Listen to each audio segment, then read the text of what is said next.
AP CM Nara Chandrababu Naidu నేడు పల్నాడు జిల్లాలో పర్యటిస్తారు. నరసరావుపేట మండలం యలమంద గ్రామంలో అధికారులు ఏర్పాటు చేసిన పెన్షన్ల పంపిణీ కార్యక్రమంలో చంద్రబాబు పాల్గొంటారు. అయితే ఏపీ సీఎం నుంచి శౌరమ్మ ఏడుకొండలు పెన్షన్ అందుకోనున్నారు. ఆ తర్వాత పల్నాడు జిల్లా అధికారులతో సీఎం చంద్రబాబు సమావేశమవుతారు. ఇదే రోజు కోటప్పకొండలోని త్రికుటేశ్వర స్వామిని చంద్రబాబు దర్శించుకోనున్నారు. మరిన్ని వివరాలు మనకు నరసింహారావు అందిస్తారు. నరసింహారావు, ఏపీ సీఎం చంద్రబాబు నాయుడు మరి కాసేపట్లో పల్నాడు జిల్లా పర్యటన చేయనున్నారు. ఇందులో భాగంగా మనం చెప్పుకుంటే కూడా నర్సరావుపేట మండలం యలమంద గ్రామం ఆయన రానున్నారు. ఇక్కడ ఈ రోజు డిసెంబర్ 31 సందర్భంగా కూడా జనవరి 1వ తారీఖు ఇవ్వాల్సినటువంటి ఏవైతే ఉన్నాయో పెన్షన్ల కార్యక్రమంలో ఆయన యలమంద గ్రామంలో పంపిణీ చేయనున్నారు.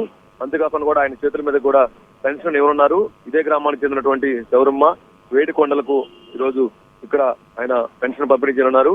ఆ తర్వాత ఎవరైతే ఉన్నారో పెన్షన్దారుల యొక్క సమస్యలపై కానీ వాళ్ళ యొక్క వినతులు కూడా ఇక్కడ నుంచి సీఎం తీసుకుని ఉన్నారు. ఆ తర్వాత పల్నాడు జిల్లా అధికారులతో సమీక్ష సమావేశం చేయనున్నారు. ఆ తర్వాత సీఎం చంద్రబాబు నాయుడు ఎక్కడ ఉన్నారో కోటప్పకొండ త్రికోటేశ్వర స్వామిని దర్శనం చేసుకుని ఉన్నారు. అంతేకాకుండా కూడా ఎవరైతే ఉన్నారో జిల్లా నేతలతో కూడా ఆయన సమావేశం కానున్నారు. ముఖ్యంగా ఏదైతే ఉందో పెన్షన్ల పైన ప్రభుత్వం ఒక ప్రతిష్టాత్మకంగా తీసుకుంది. పెన్షన్లపై ప్రత్యేకంగా దృష్టి పెట్టిన నేపథ్యంలోనే ఈ రోజు పెన్షన్లు పంపిణీ చేయనున్నారు ఒక రోజు ముందే.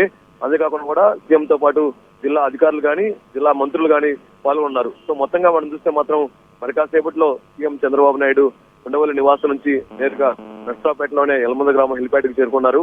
ఆ తర్వాత పెన్షన్లు పంపిణీ చేయనున్నారు. అక్కడ నుంచి త్రికోటేశ్వర స్వామి దర్శనానికి వెళ్ళనున్నారు చంద్రబాబు నాయుడు. రైట్ నరసింహారావు.